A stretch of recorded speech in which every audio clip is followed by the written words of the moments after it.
So a couple of quick disclaimers. One, as many of you know, I'm the chief negotiator for the faculty union. I am not speaking on behalf of the faculty union. I'm speaking as an academic senator and stakeholder for YSU. And so any opinions expressed are not necessarily those of YSU-OEA. And second quick disclaimer is just that it's not that I think my opinions here are particularly important. It's that I asked Chet and Adam over the weekend whether it was officially an item on the agenda for Senate, and learned that it was not, and said, well, I think this is important enough for us to have a discussion about it. So my purpose in asking to speak was more so that it was just able to be discussed officially in the academic senate, because I think the fact that we are engaging in retrenchment as an institution is an important change. We have never, as far as I know, engaged in retrenchment. Certainly since I've been here since 2005, we have not. And so it, I think, speaks a lot to the potential direction that this institution is headed. And so I want to talk about, well, not just my concerns about the specific programs that are being cut or retrenched, but what it might bode for the future of this institution if we continue down that path.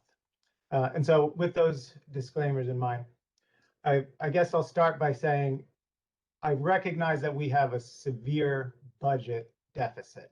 And as an economist, I recognize that that budget deficit is not sustainable, that we cannot just continue to act as if it doesn't exist and do everything the same, and that actions have to be taken to address that budget situation.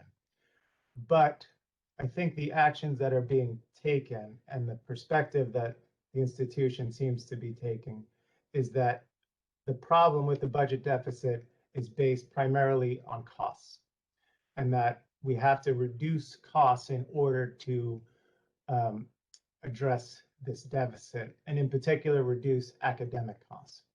And I think that when it comes to addressing the budget deficit, to view it as a cost problem is self-defeating and potentially might make the budget deficit problem worse in the long run. And so we need to consider other issues associated with reducing costs and other ways of addressing this budget deficit besides reducing costs, particularly in reducing costs in the academic section or sector of the institution. And so to try and make this point, I thought it was worth talking about a situation that's, I would argue, analogous to the situation that we're facing, that involves two corporations that everybody knows, that both of which were facing budget issues and reduced revenue, but that took substantially different actions or strategies to address that budget situation. One which was wildly successful, the other which was a wild failure. And so, yeah, Adam, if you could share the PowerPoint now that I sent. That the two companies are Circuit City and Best Buy, right? Two big electronic retailers. Most of you have probably heard of Circuit City, but haven't gone there in a while. And everybody, of course, knows Best Buy because they're still around. So Circuit City and Best Buy were both being destroyed by Amazon in the late 2000s, early 2010s. Amazon was just killing them because people would go to Circuit City or Best Buy and then just go on their phone and look on Amazon and find it cheaper and then just buy it from Amazon instead. So both were facing severe decreases in revenue.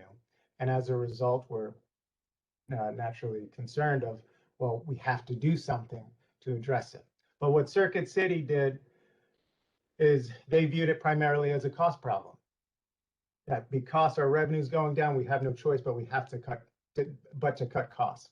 And so that's what they did. And those cost-cutting those job cuts that they made, it backfired and led to a cost-cutting spiral, downward spiral, that inevitably led to Circuit City declaring bankruptcy. So here, it's essentially to prove that this is what happened. Corporate leaders who think they can slash expenses without customers noticing might want to give Circuit City stores top brass a call. The electronics retailers living in the nightmare of cost-cutting gone bad. Now, what they did, they essentially cut most of their experienced sales force because they were higher paid. They cut commissions to the sales force. They cut a number of positions, all with the idea of, well, we have to cut costs, and then they replaced them with lower paid, less experienced workers. So the company has been a downward spiral since it said last spring that it would lay off thousands of experienced workers that candidly said it could replace with cheaper ones. So this seems to be, it's not obviously exactly the same as what we're doing in the current situation, but it's obviously a similar kind of mindset to, well, we need to cut programs, we need to retrench faculty, we need to cut costs. And as a result of that, because they started to cut costs, well, it also reduced revenue. That they didn't recognize that, well, these experienced salespeople were also responsible for bringing in a lot of revenue, bringing in a lot of customers. And so by cutting them, it just made it less attractive to their customers.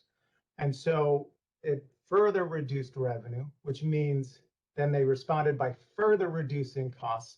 And the vicious cycle of reduced revenue, reduced costs led to their inevitable bankruptcy.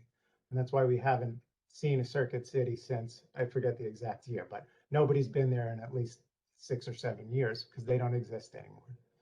Whereas the other major electronic retailer, so Adam, if you could go to the next slide. Best Buy did the exact opposite, even though they were facing the exact same issues as Circuit City. So Amazon almost killed, and these articles were written in the same year, 2012. Amazon almost killed Best Buy, then Best Buy did something completely brilliant. This one actually wasn't written in 2012, but it's what it did in 2012.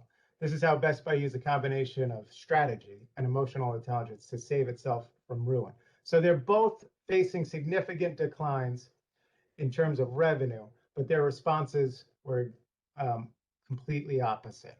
And in terms of what they did, I mean, we don't have to get into exactly the details because it's not directly comparable to a university, but I do think there are some important insights to be gained. So number one, focus on people. The new CEO, when he took over, he knew he had to tap into his people, his employees, if the company had a shot at surviving. So in his first months, did something great. He visited Best Buy stores, even worked at a store for a week, giving him the chance to speak directly to frontline employees. So he actually talked to the employees, heard their concerns, and then addressed their concerns. And maybe surprisingly, he actually invested in programs to address those concerns. So he didn't respond by trying to cut costs, but actually in some ways increase costs because he knew that could also result in increased revenue as a result. So he re-implemented things like the employee discount. He, the specifics. He invested in new worker training programs that employees said that they wanted, but he focused on his employees first and recognized their value. And then the second thing, turn weakness into strength. The CEO was well familiar with the practice of showrooming, which I just talked about, in which customers came into a store to test products before buying online. So he used that practice to his advantage by instituting a price matching system. So instead of just saying, well, it's inevitable, we're losing customers, let's just take that as a given, he responded strategically and said, what can we do to stop losing customers? And then the third one, don't sell, build relationships. There was one advantage Best Buy already held over Amazon and other online retailers, the ability to connect with customers. So by focusing on building those relationships with customers, he was able to turn the ship around. And ever since these actions were taken, these strategies were implemented, this was back in 2012, it has been successful in every metric. Best Buy is worth more now than they were in 2012. Their employee satisfaction levels are higher than they were in 2012. Their stock value, their stock price is higher now. They're more profitable now. Their revenues are higher, right? Every metric that you want to use to gauge, it worked, despite the fact that they were in a rapid period of decline as far as revenue. Because they did the strategic things of investing in employees, hearing their concerns, addressing those concerns, focusing on, well, what is the problem and what can we do to address the problem? And then focusing on how do we make our customers happier and how do we build on our strengths, it worked. And so even though it's not directly comparable to YSU, I could look at another institution that faces the same challenges that we face here at YSU and see what they're doing. And that's Cleveland State.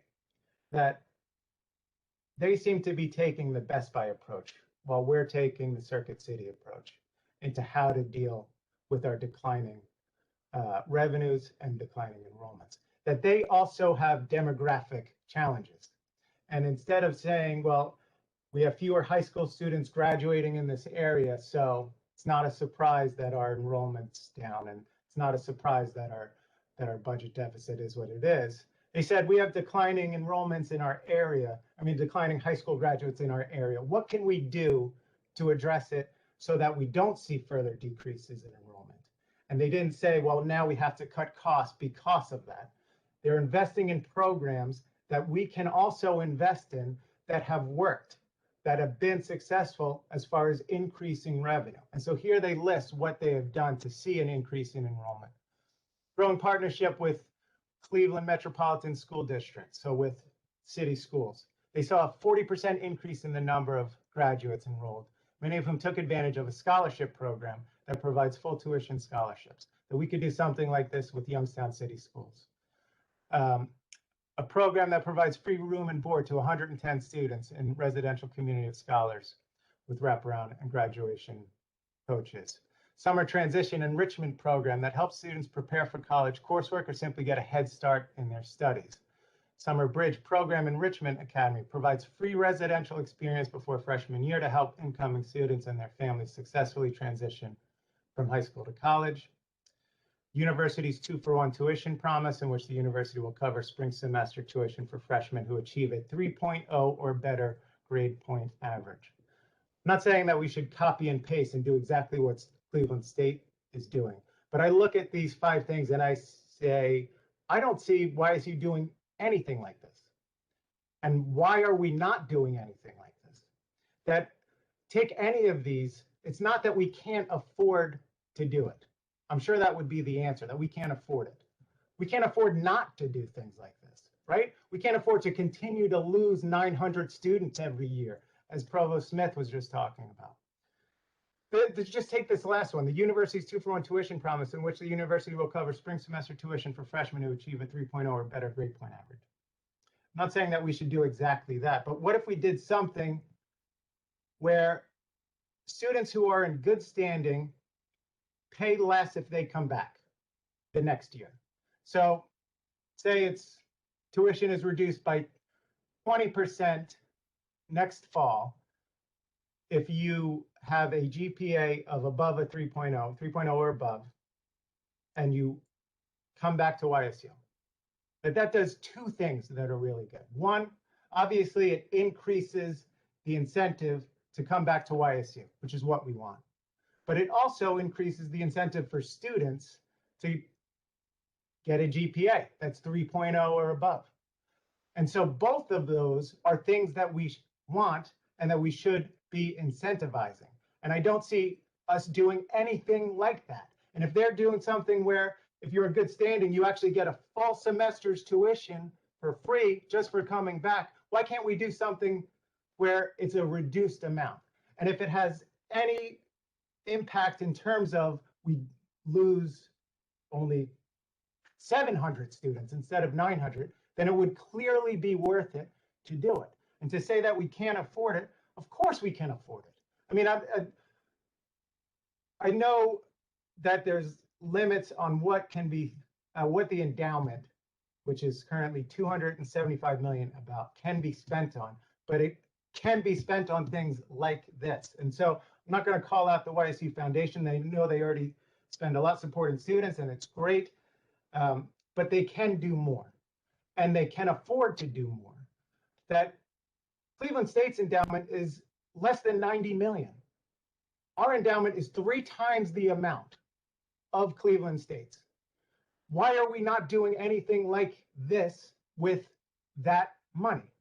That their mission statement, what it says on their website, is that they're a private nonprofit corporation that pursues, manages, and distributes resources to support scholarships and student initiatives, as well as the growth and development of YSU. If not now, when we're facing these types of challenges and we need to implement initiatives and strategies to reduce the number of students that we lose and increase our enrollment, when would we use it, right? That if we continue down the path of just cutting costs and cutting programs, we are going to lose even more students, and we're going to have to cut costs and cut more programs as a result. And I see it that we are just headed down the path of Circuit City. If we continue to just view this as a cost problem and primarily as an academic cost problem, we are going to end up in the same place that Circuit City currently is. And so my point is that to the members of the upper administration, many of whom I've worked with and I respect, members of the Board of Trustees, many of whom I've worked with and respect, members of the YSU Foundation, I've never worked with you, but I respect you. We all want the same thing, right? But please don't view this as a cost problem. It is not a cost problem, and we cannot cut our way out of this problem. What we have is a strategy problem. We are not doing enough to try to increase retention and to try to increase enrollment. And what Cleveland State is doing, it's working. That we know it can work because it's working 60 miles north from us, right? And so doing things and implementing things like this now is necessary.